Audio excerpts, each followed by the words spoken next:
साम्राज्य खत्म करेंगे आप। इन खूबसूरत से पलों को पूरा वीडियो क्लिप दिखाएंगे तो वीडियो में लास्ट तक बने रहें। जैसे कि आप सभी जानते हैं भोजपुरी इंडस्ट्री में विवाद चरम सीमा में है और रुकने का नाम नहीं ले रहा है। और विशाल सिंह एक बार फिर से अखिलेश कश्यप को करारा जवाब दिए हैं और ऐसा लग रहा है जैसे कि अब अखिलेश कश्यप की बारी है और उनका भी ख्वाहिश बहुत जल्द पूरा होगा, जैसे कि आप इस वीडियो क्लिप में देख सकते हैं। अरे इनके द्वारा कुछ लाइन आई है, साम्राज्य खत्म करना बहुत दूर की बात है। पहले हमारे ग्रुप में एक सतपाल नाम का इंसान है, उसको खत्म करके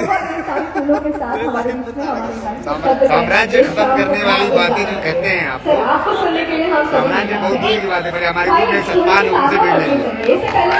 साम्राज्य आप लोगों के बारे में कोई बात नहीं हुई थी, इसमें कूदने की जरूरत नहीं है। एक यूट्यूबर की बात थी, उसका खेल समाप्त हो गया। आप लोग इसमें अपना कचरा मत झाड़िए, ओके? और खुश रहिए। लाइव गाना सुनिए, आपके खुद के चैनल पे आ रहा है, देखिए।